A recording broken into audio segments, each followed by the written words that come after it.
네, 안녕하세요. 신광철입니다. 한국학연구소 소장으로 있는 신광철입니다. 오늘 여러분들과 만나서 이야기할 주제 내용은 한국인은 왜 빨리빨리를 평생하는가?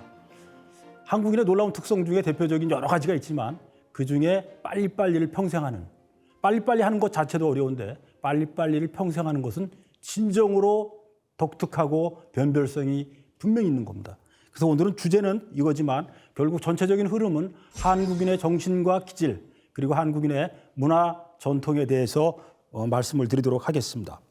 오늘 강의할 내용을 두 가지 책에서 저희가 거의 잡았는데 그 두 가지를 일단 간략하게 설명드리면서 출발하도록 하겠습니다.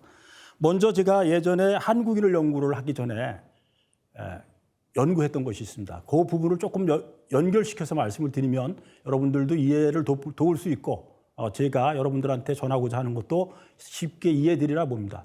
첫 번째는 제가 예전에 한옥에 대해서 글을 쓰게 된 것에 대해서 말씀드리면서 출발을 하겠습니다. 어느 출판사에서 저한테 이렇게 얘기를 합니다. 제가 그때 인문학 책을 저술하고 있을 때인데 출판사에서 저에게 이렇게 얘기합니다. 책을 한 권 써주시죠. 이렇게 부탁을 해서 제가 무슨 책을 써드릴까요? 그랬더니만 그 출판사 사장이 이렇게 얘기했습니다. 한옥에 대한 책을 한 권 부탁드립니다. 그래서 제가 이렇게 얘기합니다. 저는 한옥에 대해서 아는 바가 너무 없습니다. 그리고 한옥의 건축 용어도 제가 잘 모릅니다. 이렇게 얘기했더니 그래도 써주세요. 이렇게 얘기를 하더라고요. 그래서 제가 모른다는데 어떻게 씁니까? 이렇게 얘기했더니 그분이 이렇게 말씀을 하십니다. 뒤통수 한 대 맞은 느낌이었는데 한국에 한옥을 짓는 사람은 1000명도 넘는데 안타깝게도 한옥을 인문학적으로 풀어서 그 정의, 한국인의 정신이 들어가 있는 책을 만들어낸 책은 지금까지 한국에 없습니다. 이렇게 얘기를 하더라고요. 그래서 제가 뒤통수 한 대 맞은 느낌이면서 그러면 내가 어떻게든지 해야지 하는 생각을 가졌었습니다. 그래서 들어간 것이 한옥입니다. 그래서 한옥 마을에 대한 책을 써서 한옥 마을이라는 책이 큰 성공을 거둡니다. 베스트셀러가 한옥 분야에서 아주 베스트셀러가 됩니다. 그래서 두 번째 책을 낸 것이 소형 한옥이라는 책인데 이 책도 마찬가지로 아주 베스트셀러가 됐습니다. 그 책은 뭐냐면 소형 한 채를 120여 개를 선정을 해서 그것의 특성과 역사성을 갖다가 그 사진과 함께 게재를 한 책인데 이 책이 상당히 성공을 거두어서 지금 세계에 나가 있는 우리나라 대사관의 비치도서로 선정되고 우수교양도서로도까지 선정이 됩니다. 이렇게 해서 제가 들어간 것이 한국인의 세계입니다. 이 한국인의 세계에 들어가서 다시 만나게 되는 것이 제가 환단곡이었습니다. 이 환단곡이가 오늘 중요한 내용이 상당 부분 여기 지금 강의 내용에 들어가 있는데 이 책을 저한테 소개시켜준 친구한테 상당히 고맙게 생각하는 바가 있습니다. 제가 동북고등학교라는 곳을 나왔는데 동북고등학교 후배 김인수라는 친구가 저한테 환단곡이 책, 아주 두꺼운 책이 있습니다. 안경전 역본으로 되어 있는 그 책을 저한테 선물을 했을 때 저는 진짜 사실 막막했었습니다. 세상에 이런 가짜책, 위서라고 그러는 책을 준 의도도 몰랐고 그것을 읽는데 너무나 두껍고 어려워서 읽을 수가 없었습니다. 근데 제가 공부를 하면 할 때마다 매번 부딪히는 것이 환단고기에 이런 내용이 나와 있다는 내용이 끝없이 반복이 되더라고요. 그래서 제가 어느 날 나를 잡고 결심을 해서 환단고기 그 두꺼운 책을 독파를 합니다. 한 보름 동안 독파를 한 것 같아요. 그 작은 글씨로 꽉 차 있는 그 글씨를 한 보름 정도를 딱 읽고 나서 엄청난 충격을 받았습니다. 그래서 제가 한국인이라는 거에 대해서 안타깝고 부끄러운 면도 있었어요. 내가 어떻게 이렇게 한국 역사에 대해서 모르고 있는 거에 대한 안타까움이 있었고 그다음에 제가 한국인을 연구하는 사람으로서 더구나 몰랐다는 것은 더구나 부끄러운 점이 분명히 있었습니다. 그래서 오늘은 여러분들에게 그 극단의 한국인 극단의 창조성이라는 책이 있습니다. 이 책이 바로 제가 한국인을 연구한 책입니다. 이 책에 대한 내용이 오늘 상당 부분 오늘 강의 내용에 들어있고 또 하나는 제가 환단고기를 저 나름대로 공부를 해서 한 10년 공부한 것 같습니다. 10년 공부를 해서 환단고기를 소설로 만들었습니다. 그래서 소설 환단고기라는 책을 지금 제가 5권으로 집필할 예정인데 지금 2권의 책이 지금 나와 있습니다. 그래서 여기에 들어있는 내용을 중점적으로 해서 오늘 강의를 하도록 하겠습니다. 먼저 강사 소개입니다.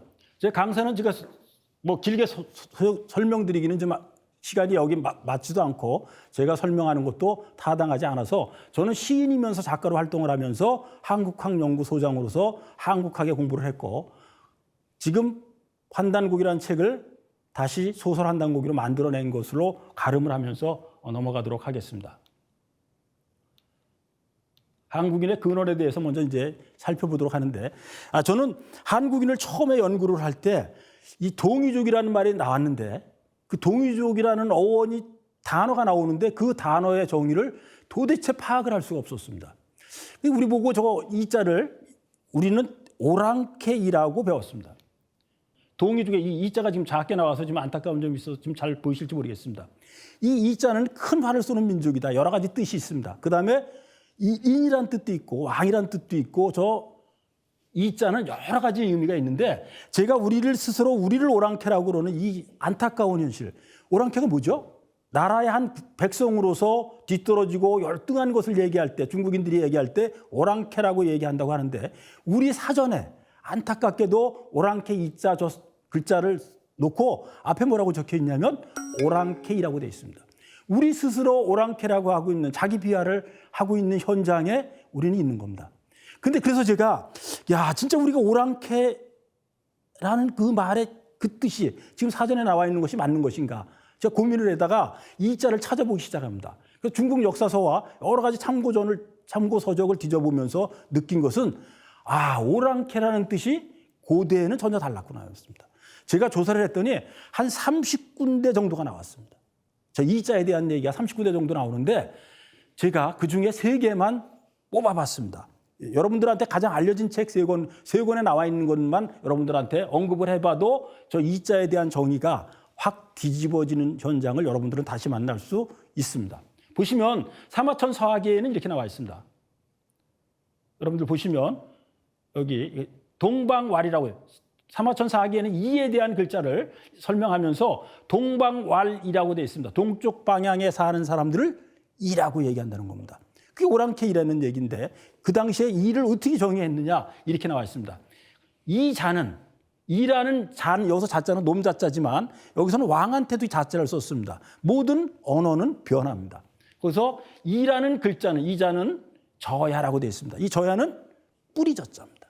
근원이라는 뜻입니다. 누구보다 중국 사마천 자기가 살고 있는 그 당대의 그 나라보다 더 근원적인 것이 있다. 그것이 뿌리다. 그 나라는 어떤 위대한 나라가 있다는 것을 선언적으로 아주 짧은 데 이렇게 설명이 나와 있는 겁니다. 보시면 이렇게 이자는 저야라고 되어 있습니다. 그 다음에 논어에도 2번이 나오는데 이자가 2번 나옵니다. 거기는 구이라는 뜻으로 나오는데 공자가 한 말이 있습니다. 군자가 죽지 않는 이 내용이 바로 그겁니다. 군자가 죽지 않는 나라가 있어서 그 나라로 배를 띄워서 갔다는 겁니다. 왜 갔겠죠? 문명국가가 있어서 찾아간 겁니다. 문화를 배우기 위해서 찾아간 겁니다. 이것이 바로 논어에 나와 있습니다. 고가정편에 나와 있습니다. 그 다음에 설문해자가 있습니다.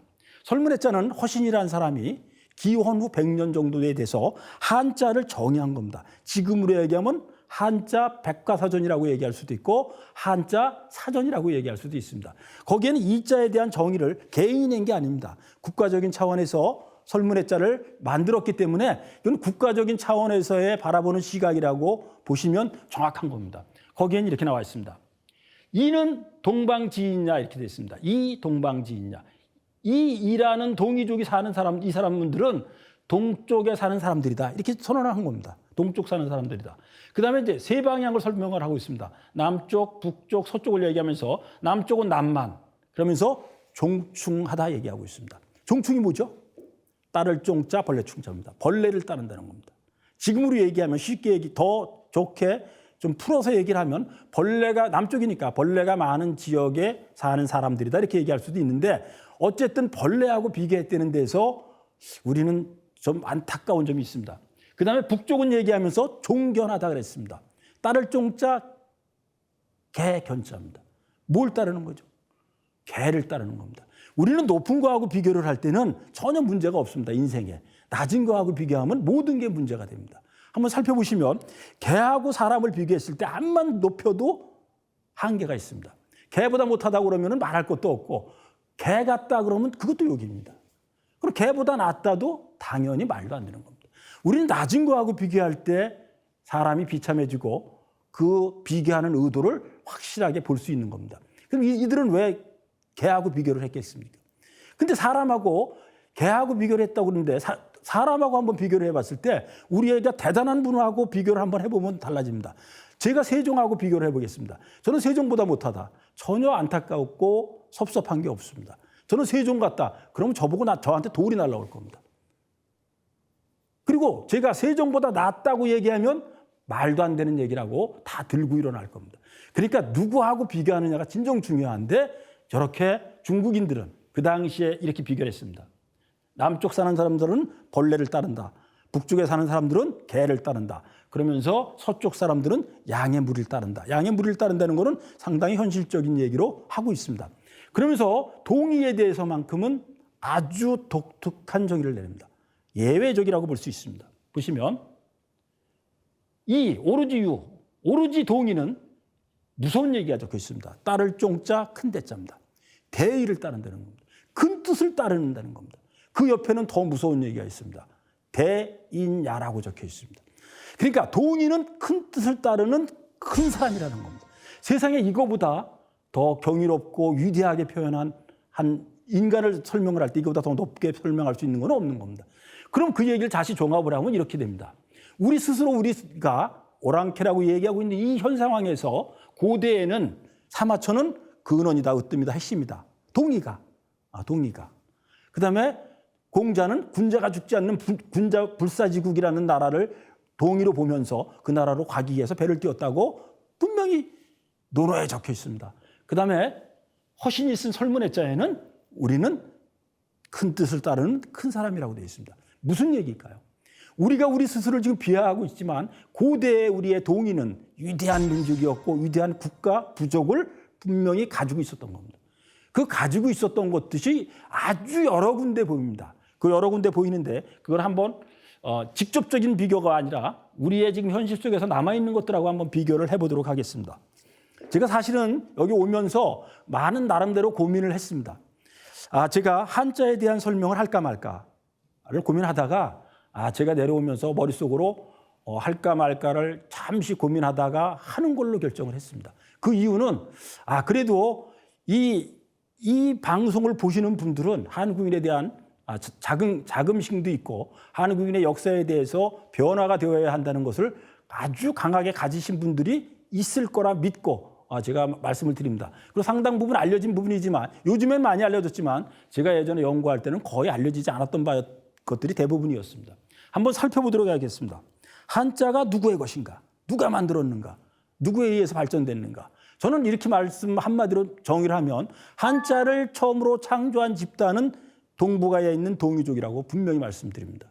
그건 제가 연구하면 연구할수록 우리하고 직접적인 관련이 있는 거하고 그다음에 한자가 만들어진 원리하고 우리가 훈민정음 만들어진 원리가 너무나 유사되는 데는 저는 아주 깜짝 놀랍니다. 그 부분은 제가 얘기할 시간이 다시 있으면 하도록 하고 오늘은 일단 한번 살펴보겠습니다. 누가 만들었는가에 대해서 먼저 살펴보겠습니다. 이 한자는 동북아에서 공통적으로 사용하는 문자입니다. 한국, 중국, 일본. 예전에 베트남이 사용하다 지금 베트남이 버렸죠. 스페인한테 프랑스한테 점령당하면서 한자 문화권에서 사라져서 지금은 한국, 중국, 일본이 남았습니다. 그런데 한자는 분명히 불편한 글자입니다. 위대한 글자면서 불편한 글자입니다. 세상에 소리 글자는 많이 있지만 뜻 글자는 유일하게 한자 하나입니다. 뜻 글자는 어디에서도 찾아볼 수 없는 독특한 문자라고 말씀드릴 수 있습니다. 그런데 이 뜻 글자의 안타까운 점은 소리 나는 대로 일단 적을 수 없다는 거 1번. 두 번째는 과거, 현재, 미래형이라는 형이 거의 없습니다. 조사가 발달되지가 않았습니다. 이런 여러 가지 문제 때문에 띄어쓰기도 제대로 하기가 어려운 점이 있어서 이런 문제점 때문에 다 밀어내는 경향이 있었습니다. 그래서 한국도 밀어내고 중국도 밀어내고 일본도 밀어냈습니다. 중국은 백화문이라는 걸 사용하면서 밀어내고 지금은 간차체를 사용하고 있고 일본은 가나를 사용하면서 밀어냈습니다. 우리는 이두를 사용하면서 밀어냈고 또 훈민정음을 사용하면서 더 밀어내서 현재는 우리 것이 아니라는 의식을 거의 가지고 있는 상태까지 와 있습니다. 그리고 이 한자의 가장 큰 안타까운 점은 뜻을 전해서 오랫동안 그 뜻이 천년이 지나도 변하지 않는 다른 것에 비해서 해독이 아주 좋은 것을 가지고 있지만 소리 나는 대로 적는 데에는 너무나 불편한 점이 있습니다. 예를 들면 사투리를 적을 수 없다는 겁니다. 그렇지 않단께요 하고 했을 때 그렇지 않단께요를 한자로 한번 적어보세요. 진짜 어렵습니다. 소크라테스를 한번 적어보시고 우리 나라 이름도 마찬가지입니다. 오스트리아나 오스트레일리아를 한자로 적어보세요. 진짜 적기 어렵습니다. 어떤 한자를 선택해서 적어야 되는지도 불편합니다. 미국이라는 것도 적기가 어렵기 때문에 미국이라고 적은 겁니다. 유나이티드 스테이트 이렇게 긴 D로 나가니까 아메리카 이렇게 나가니까 그걸 어떻게 다 적습니까? 한자로 뜻글자로 다 적을때 어떤 뜻글자를 골라서 적겠느냐. 그 10자가 넘고 20자가 넘는 거를 적을 수가 없습니다. 이런 안타까운 점이 있어서 좀 전에 말씀드린 것처럼 버리게 됩니다. 근데 그러면은 이 버리게 됐는데 지금 현실에 와서 이 한자를 만든 집단이 누군가에 대해서는 진짜 연구를 해볼 필요가 있습니다.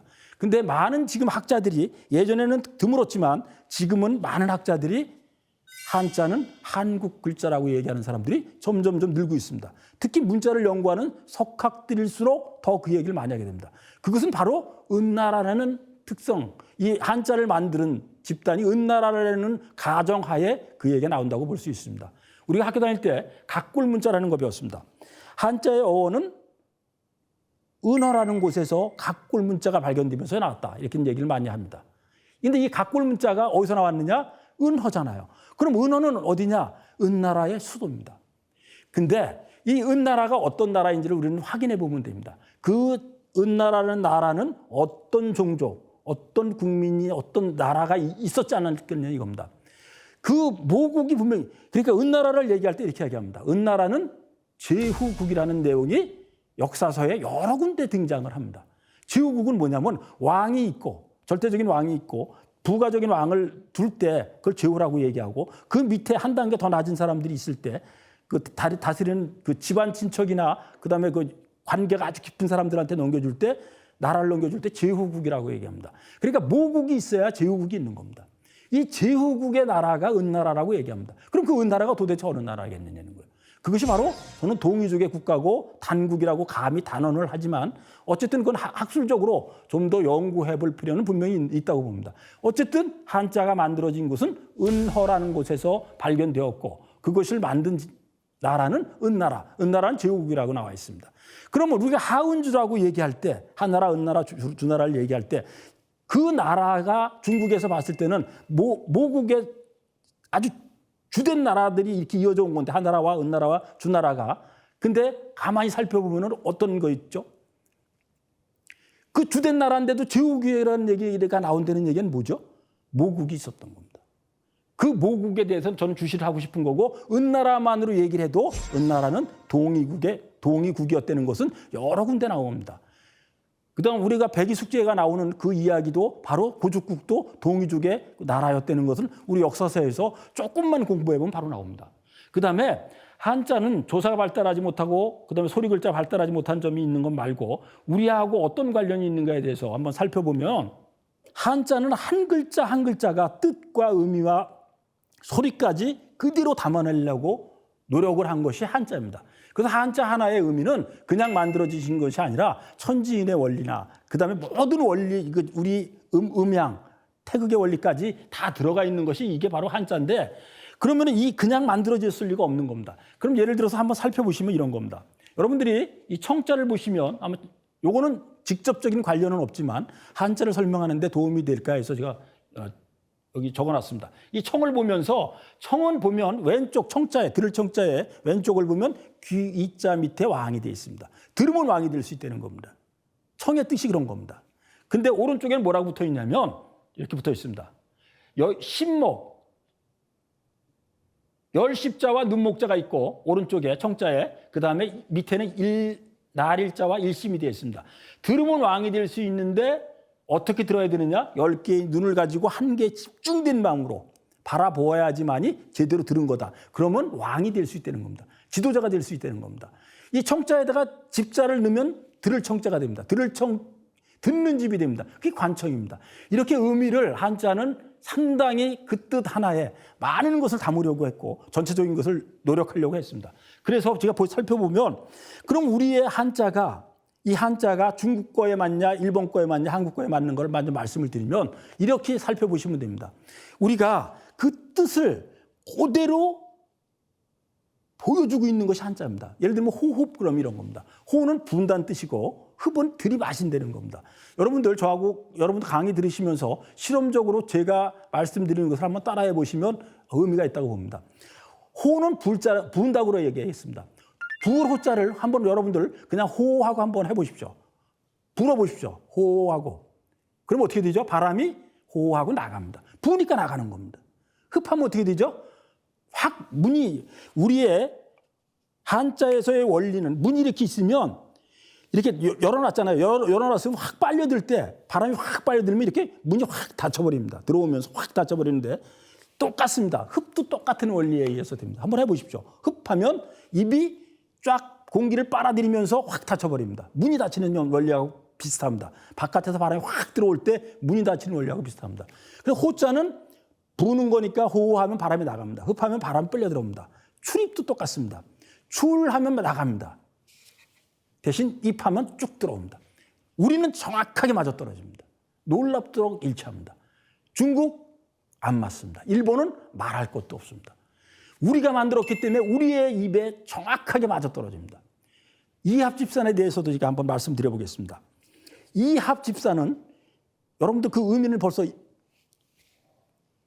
느끼셨을 겁니다. 이는 헤어진다는 뜻입니다. 이할 때 여러분 이해해 보십시오. 뭐가 헤어지느냐? 이와 이가 헤어지고 입술과 입술이 헤어지는 것이 이입니다. 이해해 보세요. 이. 입술과 입술이 헤어집니다. 이와 이가 헤어집니다. 합은 합해지는 겁니다. 합해 보십시오. 입술과 입술이 합해집니다. 합. 집은 모아지는 겁니다. 집 모아집니다. 산 흩어지는 겁니다. 떨어진다는 얘기입니다. 산 떨어집니다. 정확하게 맞습니다. 중국 사람 전혀 안 맞습니다. 일본 사람은 아주 더 많이 안 맞습니다.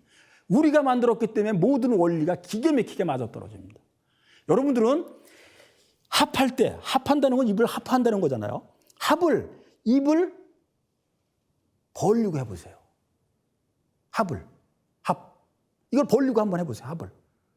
그러면은 이는 헤어진다고 그랬죠. 이가 헤어지는 거잖아요. 입을 다물고 해보세요. 되나? 안 됩니다. 우리는 정확한 원리에 정확한 그 뜻을 입의 구강 구조까지 딱 맞춰서 만든 겁니다. 우리는 놀라운 문제를 만들어내고 있는 겁니다. 여러분들은 이거 말고도 많은 뜻이 있습니다. 한자가 어떤 사람은 9만자라고 얘기하고 어떤 사람은 5만자라고 얘기도 하고 그러는데 진짜 또한 묘한 특성은 너무나 많은 글자가 지금 쓰여지지 않고 있다는 겁니다. 발음마저도 남아있지 않은 것들이 아주 많습니다.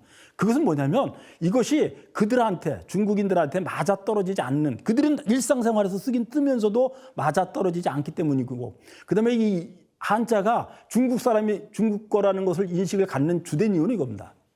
그들은 소리 글자로도 이 한자를 쓰고 있다는 겁니다. 우리는 뜻 글자로만 사용합니다. 뜻 글자로 사용합니다. 분명히. 근데 중국인들은 소리 글자와 뜻 글자를 병용을 하기 때문에 노상 그 어긋나는 것을 자기 스스로 알면서도 못합니다. 그리고 진짜로 더 놀라운 거는 이런 거라고 얘기할 수 있습니다. 이 부분에 대해서 지금 조금 설명이 긴데 요거 한번 여러분들 조금 지루할지 몰라도 요거는 꼭 들어볼 필요가 있습니다. 여러분들이 확정적으로 가질 수 있는 의식의 변화를 줄 수 있는 것이기도 하다고 볼 수 있습니다. 우리의 말은 종성이 발달했고 중국은 종성이 거의 없습니다. 니은과 이응밖에 없습니다. 니을도 리얼 해가지고 다음 단어로 넘어가 버립니다. 근데 우리는 정확하게 종성에서 딱딱딱 끊어지는데 우리가 여러 군데서 얘기할 수 있지만 우리가 중국의 사전에 글자 하나는 정확하게 발음 하나로 하게 돼 있습니다.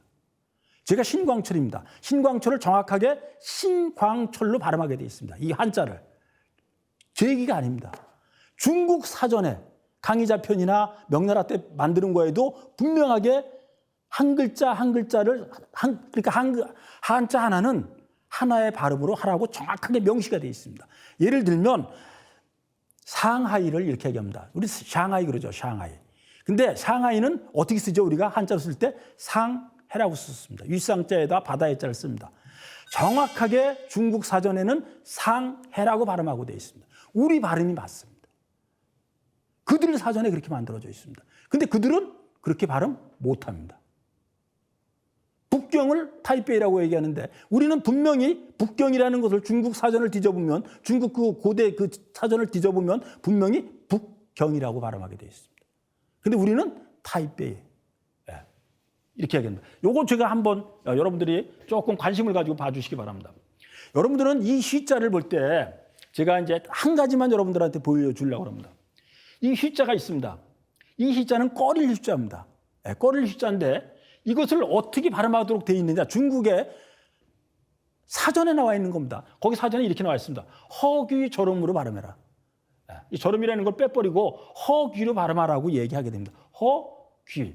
이 허는 이 휘자를 발음할 때 허하고 귀로 발음하라는 건데 이걸 발음할 때 어떻게 되느냐. 조금 재미없어도 요거까지만 들어주시기 바랍니다. 뒷부분 어려운 거 진짜 없습니다. 초성을 발음할 때는 이 허로 발음하라는 거고 중성과 종성을 발음할 때는 귀로 발음하라는 겁니다. 근데 여기서 중요한 게 초성에 허로 발음하는데 여기서는 초성에 앞차, 초성만 발음하는 거예요. 히읗. 이해되십니까? 그럼 여기서 다시 한번 제가 보겠습니다. 한자가 있으면 이게 한자잖아요. 이게 히읗이 초성, 아가 중성, 니은이 종성이잖아요. 이거 이해하시죠? 마찬가지입니다. 휘를 발음할 때 초성은 히읗만, 요 히읗만 발음하고 중성은 귀라고 발음하는데 귀에서 중성만 그대로 갖다 쓰라는 거예요. 귀에서 중성이 뭐죠? 기역을 빼버리면 유입니다. 그죠? 그러니까 히읗과 유를 더하면 어떻게 되죠? 휘죠. 이렇게 발음하라고 그들의 사전에, 한자 사전에 나와 있는 겁니다. 그럼 어떻게 되죠? 분명히 휘라고 발음해야 되는 거잖아요. 근데 중국인들은 자기들이 만들어 놓은 사전에 안타깝게도 자기들이 발음을 못하고 후웨이라고 발음합니다. 이것이 중국의 현실입니다.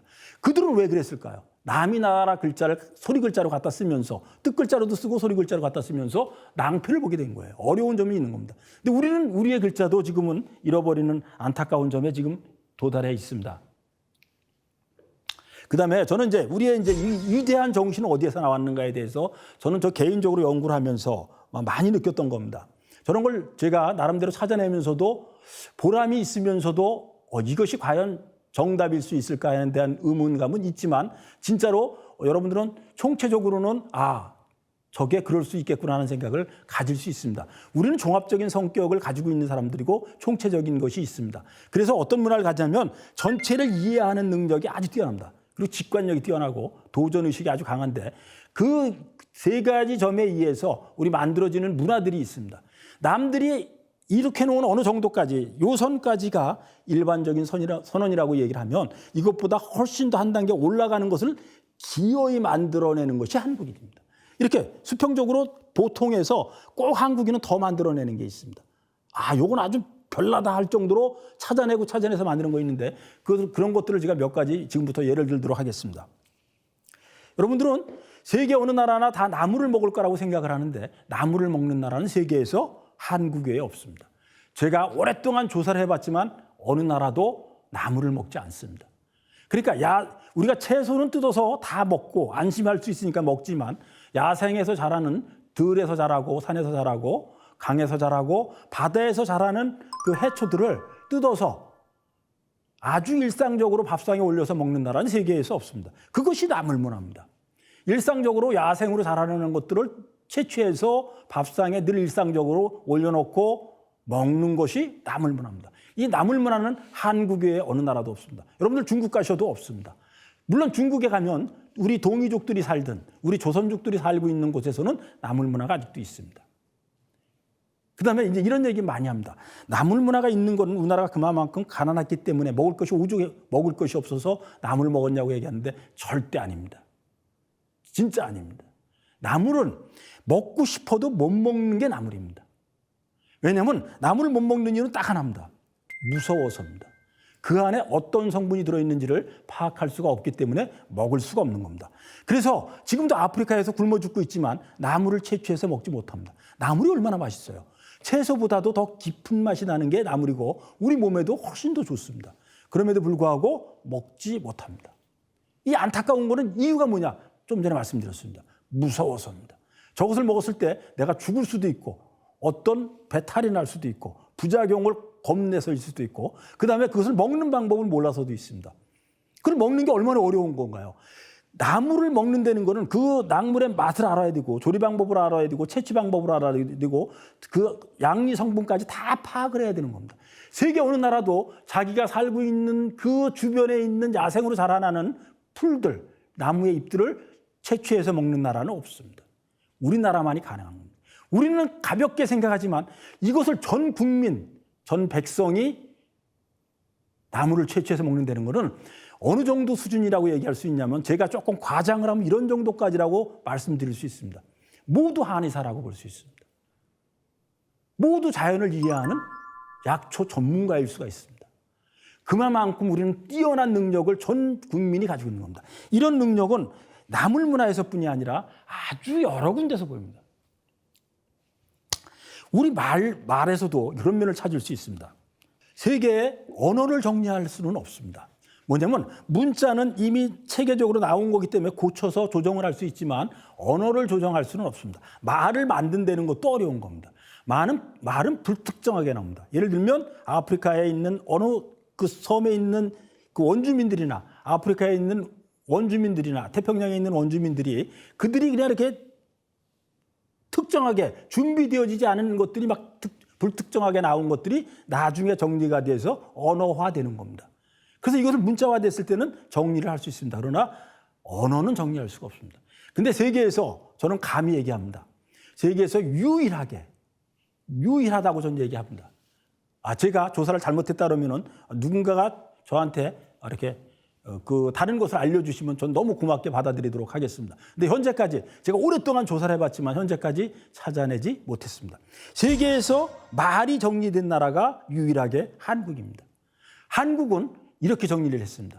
아주 중요하고 핵심적인 글자는 한 글자로 되어 있습니다. 그 다음으로 중요한 게 두 글자, 세 글자, 네 글자로 분화가 돼서 나갑니다. 놀라운 현상입니다. 우리는 한 글자에 얼마나 집념을 가지고, 예를 들면 이런 겁니다. 우리가 얼굴에서 중요한 것이 눈, 코, 귀, 입입니다. 눈, 코, 귀, 입이 두 글자입니까? 귀 해가지고 두 글자 그러면 안 됩니다. 그래서 두 글자 절대 아니고요. 입, 코, 눈 다 한 글자입니다. 정확하게 한 글자로 되어 있습니다. 근데 예를 들면 이겁니다. 어떻게 분화가 되냐면 우리는 코가 있습니다. 코가. 그럼 이 코가 가장 중요한 겁니다. 이 눈, 코, 귀, 입 중에서 코가 얘기를 할 때 코를 제일 중요하다 보면 코 위를 콧불이잖아요. 그죠? 콧불이. 그지? 그다음에 여기는 콧볼, 콧구멍. 좀 표현이 좀 그렇지만 콧구멍, 콧수염. 이렇게 분화가 됩니다. 아주 중요한 거가 그 중심에 있고 한 글자씩을 보태고 두 글자를 보태가면서 글자가 분화돼서 나갑니다. 정확하게 그렇습니다. 다시 한번 살펴보겠습니다. 지금부터. 얼굴에서 제일 중요한 게 뭐죠? 말씀드렸습니다. 눈, 코, 귀, 입입니다. 하늘에서 제일 중요한 게 뭐죠? 별, 달, 해가 있습니다. 내리는 게 있습니다. 비와 눈이 있습니다. 진눈깨비가 있습니다. 진눈깨비는 예외적인 현상이기 때문에 여러 글자가 되는 겁니다. 제가 말씀드렸습니다. 아주 중심적이고 핵심적인 것들만 한 글자라고요. 우리는 한 글자에 얼마나 집념을 보였느냐 놀랐습니다. 우리와 같이 사는 동물과 같이 살지 않는 동물들을, 물론 예외는 있습니다. 예외 없는 규칙은 세계 어느 나라에도 없습니다. 우리의 그 말에도 예외는 있습니다. 그러나 큰 대원칙은 전혀 흐트러지지 않습니다. 한번 살펴보십시오. 우리하고 같이 사는 동물과 같이 살지 않는 동물이 분명하게 글자 수가 나눠져 있습니다. 호랑이, 승냥이, 늑대, 코끼리 다 다릅니다. 여러 글자로 되어 있고 숫자도 다릅니다. 그다음에 12지상 중에 있는 것들도 한 글자가 대부분이 많고 진짜로 가축만은 정확하게 한 글자입니다. 소, 개, 말, 양, 닭 정도가 있습니다. 그죠? 한 글자입니다. 돼지도 한 글자입니다. 돼지가 한 글자가 아니라 두 글자가 아니냐. 돼지도 한 글자입니다. 돼지는 옛날에 지금도 제주도에서 쓰는 말인데 톳이라고 얘기했습니다. 톳. 토에다가 시읒 받침이나 티읒 받침을 하면 됩니다. 그래서 톳이었는데 우리 사람의 자식을 조금 부연 설명을 하면 이렇습니다. 사람의 자식을 아기라고 얘기합니다. 동물의 새끼를 아치라고 얘기합니다. 사람의 자식은 아기 맞잖아요. 그다음에 동물의 새끼는 아지가 맞아요. 송아지, 망아지, 강아지입니다. 그래서 동물의 새끼가 톳의 새끼가 토다지입니다. 토다지가 도야지가 되고 도야지가 돼지가 된 겁니다. 돼지는 정확하게 지금 옛날 걸로 얘기하면 돼지 새끼입니다. 그러나 언어는 살아있는 생물과 같아서 늘 변합니다. 그래서 이것도 토다지가 결국은 돼지의 대표 명사로 됐고 원래는 한 글자였었습니다. 식물도 우리가 먹는 것들은 대부분 한 글자입니다. 보리도 한 글자였습니다. 옛날에는 내라고 그랬습니다. 쌀, 뭐 이런 것들이 다 아주 중요한 것들은 한 글자로 되어 있는 게 한 글자입니다. 그 다음에 두 글자로 분화가 되어 나옵니다. 요것은 조금 여러분들하고 두 글자가 되는 것도, 그러니까 우리는 이런 게 있습니다. 하늘, 땅, 강, 물, 한문이라고 해서 한 글자가 아니고 두 글자고 뭐 이런 걸 따질 필요 없습니다. 다 똑같이 한 글자는 한 글자입니다. 한문도 우리 거라고 말씀드렸습니다. 꽃, 강, 물, 집, 벽, 다 한 글자입니다. 근데 땅도 한 글자인데 우리는 하늘에 제사를 지내는 민족입니다. 천손의식이 있는 나라고 제천의식이 있는 나라입니다. 이런 나라임에도 불구하고 하늘은 두 글자입니다. 그러면 하늘을 왜 두 글자로 했느냐? 땅은 한 글자인데 어떻게 하늘이 두 글자, 하늘이 더 중요할 수도 있는데 어떻게 한 글자로, 두 글자로 했느냐? 이유는 간단합니다. 거기에 의미를 담으려고 한 겁니다. 너무나 중요한 것에는 의미를 담으려고 도리어 두 글자로 만들었습니다. 그럼 제가 하늘에 대해서 설명을 하더라고 해보겠습니다. 하늘은 뭐냐면 한 더하기 늘입니다. 한늘입니다. 한 더하기 늘, 한늘. 하는 뭐죠? 크다, 하나다 이런 겁니다. 우주를 얘기합니다. 큰 하나. 그러니까 우주를 얘기하는 겁니다. 그러니까 무한 공간을 얘기하는 게 한입니다. 그 다음에 늘은 뭐냐면 시간입니다. 시간의 연속성입니다. 과거, 현재, 미래로 이어지는 쭉 이어지는 시간의 연속성을 얘기합니다. 다시 말하면 무한 공간인 한과 무한 시간이 늘이 만난 겁니다. 그래서 무한 공간과 무한 시간이 만나서 한늘이 됐는데 우리가 니은이 발음하는데 불편하니까 자연스럽게 빠져서 하늘이 됐습니다. 우리는 이렇게 중요하고 핵심적인 건 한 글자, 그 다음에 너무 중요해서 의미를 담고자 한 건 두 개가 있고 그 다음에 한 글자에서 분화가 되어가는 것이 우리 대한민국의 기본적인 우리 언어고 한민족의 언어입니다. 우리는 이런 진짜 남들이 갖지 못한 독특한 변별성을 가진 위대한 점을 여러 군데서 가지고 있습니다. 그러면 이제 우리의 고대사에 대해서 제가 고대사를 여러분들한테 오늘 얘기하는 시간은 아닙니다. 저는 분명히 오늘 문화에 대해서 얘기하는 시간으로 제가 이 자리에 섰습니다. 그래서 그렇지만 어쩔 수 없이 얘기해야 되는 부분이 있기 때문에 제가 여러분들한테 말씀을 드립니다. 뭐냐면 우리를 고대의 얘기를 할 때 분명히 환국과 단국과 한국이 있다고 제가 말씀을 여러 번 다른 데서 말씀을 드렸었는데 그 부분에 대해서 먼저 짧게 얘기를 하고 넘어가도록 하겠습니다. 먼저 우리는 환국이 있었다? 진짜 있었다? 있었습니다. 어디에 있었느냐? 삼국유사에 분명히 나옵니다. 삼국유사에 명시가 되어 있는데도 환국에 대한 언급이 없습니다. 분명히 삼국유사에 단군에 대한 얘기가 아주 자세하게 적혀 있습니다. 분명히 적혀 있습니다. 이렇게. 위서에 있다. 왕이 나온 지 2000년이 됐다. 이거를 단군왕검이라고 얘기하고 수도를 정했는데 아사달이라고 얘기한다. 개국을 했는데 이름은 조선이라고 줬다. 이것은 고기운이라는 곳에 나온다. 그리고 여기에 진짜 진정 여기 여러분들한테 말씀드리고자 하는 것이 있습니다. 석유환국이라고 나와 있습니다. 오렐석자 있을루자 환국입니다. 오래전에 있었다. 무엇이? 환국이 있었다는 겁니다. 오래전에 환국이 있었다고 분명히 명시가 되어 있습니다. 이렇게 명시가 되어 있는 것도 인정을 안 하는 것이 현재 우리 한국 사학계의 기본이라고 말씀을 드릴 수 있습니다. 그래서 저는 진짜 오늘 강의 중에서 여러분들한테 딱 한 가지만을 여러분들한테 알려드린다고 그러면 이것을 알려드리고 싶어서 제가 이 자리에 섰다고 해도 과언이 아닙니다. 이것을 여러분들한테 알려드리고 싶었던 겁니다. 환국, 단국, 한국이 있는데 우리나라 이름이 한국입니다. 지금. 이 한국의 뜻을 아십니까? 배달의 뜻을 아십니까? 우리는 배달의 민족, 배달의 후손이라고 얘기하고 제가 군대 생활을 할 때는 배달의 기수라고 얘기했습니다.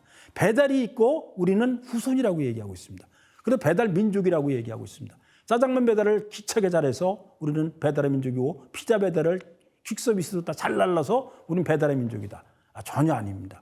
분명하게 우리는 배달의 뜻이 있습니다. 제가 이거에 대해서는 제가 자세히 설명을 드리려고 합니다. 조금 불편하시더라도 먼저 환국이 있었고 첫 번째 나라가, 두 번째 나라가 단국이 있었고 세 번째 나라가 한국입니다. 이 한국이 바로 고조선입니다. 그럼 이 세 나라가 한국까지 얘기해서 이 네 개의 이름 모두는 똑같은 뜻을 가지고 있다는 겁니다. 이것은 괜히 그런 게 아닙니다. 한국이 그러니까 우리의 국가를 처음에 최초로 만들 때부터 의미를 깊게 아주 각인되는 것을 집어넣기 때문에 이게 가능한 겁니다. 이 환자를 한번 살펴보겠습니다. 왼쪽 변은 빼버리고요. 오른쪽 변만 보겠습니다. 네, 여기 날일자가 있고 밑에 날일자가 있습니다. 그리고 그 가운데가 뭐가 들어있죠? 날일자가 들어있습니다. 하나 일자가 있고 두 개 위아래에 있고 해가 들어있습니다. 그죠? 이해되실 겁니다. 여기도 마찬가지입니다. 이 단국이 어느 나라냐면 배달국입니다. 배달은 밝은 땅의 나라는 뜻입니다. 그 자세히 설명하는 거는 여러분들하고 다른 기회가 있으면 제가 설명하겠습니다. 오늘은 중요한 것만, 핵심적인 것만 짧게 넘어가도록 하겠습니다. 단국이 있으면 여기 이 상투는 빼버립니다. 상투를 빼버리고 여기 일자가 있고 여기 일자가 있고 그 안에 뭐가 있죠? 해가 역시 들어있습니다. 조선도 마찬가지입니다. 고조선도 똑같이 열십자와 열십자가 있고 여기요 왼쪽 변을 보시면 됩니다. 조자의 왼쪽 변을 보시면 열십자가 있고 밑에 열십자가 있고 그 안에 해가 들어있습니다. 한국도 똑같습니다. 여기서 보시면 한국, 우리나라 이름이 한국입니다. 한국이 똑같이 있습니다. 열십자가 있고 열십자가 있고 그 안에 해가 들어있습니다. 이 이야기는 뭐죠? 우리는 세상에서 가장 중요한 거, 중심에다 놓아야 될 것을 해로 본 겁니다. 우리는 태양족입니다. 그래서 이 한이라는 글자의 의미를 저는 여러분들한테 설명하고자 해서 오늘 제일 중요한 얘기라고 저는 생각을 합니다. 다른 건 잊어버리더라도 이것은 기억해 주셨으면 합니다. 왜냐하면 한국인으로서 여러분들한테 생각해 보세요. 한국인으로서 한국인에 대해서 나라 이름까지도 모르는 이런 안타까움을 갖는다는 건 이해가 되지 않습니다. 그 나라가 어떤 의미로 세워져 있고 우리나라의 목적하는 건국의 의미가 무엇인지를 알아야 되는데 그 이름에 그대로 숨어 있다는 겁니다. 지금 말씀드렸습니다. 저 이 얘기는 뭐냐면 세상의 중심에 태양이 들어있기 때문에 우리는 태양족을 선언한 겁니다. 그래서 우리는 우리가 좋아하는 것 중에 삼족을 하는 까마귀가 있습니다. 세 발이 달린 까마귀입니다. 왜 세 발이 달렸을까요? 우리나라는 삼자에 대한 의미가 세계 어느 나라에서도 찾아볼 수 없이 중요하게 여기는 겁니다. 이건 여러 군데서 보입니다. 이 삼자가 아주 천지인부터 시작을 해서 모든 것이 셋으로 나눠지고 다시 합해지는 원리는 여러분들이 많이 들어봐서도 아실 겁니다. 제가 오늘 여기서 말씀드린 거 이겁니다. 다시 한번 제가 설명하겠습니다. 한국이라는 의미를 제가 지금 말씀드리겠습니다. 한국은 뭐냐면 세상의 중심에 태양을 놓는 건데 이겁니다. 태양의 밝은 기운을 내 몸과 마음으로 받아들여서 내 몸과 마음이 환해지는 걸 얘기합니다. 다시 한번 말씀드립니다. 태양의 밝은 기운을 내 몸과 마음으로 받아들여서 내 몸과 마음이 환해지는 것이 한입니다. 그것이 환이고 단이고 조자에도 똑같은 의미가 있는 겁니다. 우리나라의 의미는 여러분들 이해하셔야 됩니다. 이거 몰라주시면 안 됩니다. 저는 한국인을 얘기할 때 이 이야기를 아주 중요하게 생각하는 사람 중에 하나입니다. 한국인을 한 단어로 정의를 내린 사람은 현재까지 거의 없습니다. 제가 찾아본 결과 여태까지 못 찾아봤습니다. 한국인을 상징적인 단어 하나로만 이야기한 사람이 있을까요? 이효령 교수님이 일본인을 축소지향의 일본인이라고 얘기했지만 우리 한국에 대해서는 정작 정의를 내리시지 않았습니다. 못하신 걸 수도 있습니다. 한 나라의 민족의 정체성을 한마디로 다 설명한다는 건 그렇게 쉬운 일이 아닙니다. 근데 저는 공부를 하다가 제가 처음 말씀드렸습니다. 처음에 한옥을 공부하다가 국인으로 접어들었고 한국인을 공부하다가 고대 역사의 환단고기로 접어들었다고 제가 말씀을 드렸습니다. 그 환단고기의 위대한 점을 제가 또 공부하면서 여러 가지를 찾아보면서 느꼈던 건데 결국은 한국인은 극단으로 다 모든 게 설명될 수 있다는 것을 제가 어느 순간 깨닫습니다. 이 극단은 우리가 일반적으로 얘기하는 극단과는 조금 차이점이 있습니다. 우리 이렇게 있으면 보시면 이 일자 모양으로 지금 돼 있죠. 이게 기따랗게 돼 있습니다. 이쪽 끝과 이쪽 극장을 극단이라고 합니다. 여기도 극단이고 여기도 극단입니다. 서로 다른 극단입니다. 자석의 극단이 서로 다르듯이 다른 극단입니다. 우리 한국인의 놀라운 특징은 다른 극단을 같이 가지고 있다는 겁니다. 그러니까 빨리빨리 서두르는 냄비근성과 은근과 끈기로 지속하는 느긋한 성격의 뚝배기 기질을 같이 가지고 있습니다. 냄비와 뚝배기는 전혀 다른 성질인데 그것을 민족적인 특성으로 같이 가지고 있다는 것도 아주 독특한 겁니다. 어느 민족이나 한 가지로 다 설명을 할 수 있지만 이렇게 전혀 다른 특성을 같이 내면화해서 가지고 있는 나라는 세계적으로 찾아보기가 어렵습니다. 정서적으로 얘기하면 우리는 슬픔의 정신인 한과 기쁨의 정신인 흥을 가지고 있습니다. 한은 주저앉는 겁니다. 이렇게 내려가는 겁니다. 흥은 올라오는 겁니다. 이렇게 전혀 다른 극단, 냄비와 뚝배기, 한과 흥의 전혀 다른 극단을 함께 가지고 있는 것이 한국입니다. 그래서 이 다른 극단을 같이 가지고 있기 때문에 중간을 이해할 수 있습니다. 중간을 이해 안 되는 것은 양극단과 중간을 이해 안 되는 것 전체를 안 되는 겁니다. 그래서 통찰력과 직관력이 뛰어나고 여기에 도전 정신까지 강한 것이 한국인이기 때문에 한국인의 특성이 지금 나오는 겁니다. 문제 해결 능력과 창조 능력도 바로 여기서 나온다고 저는 봅니다.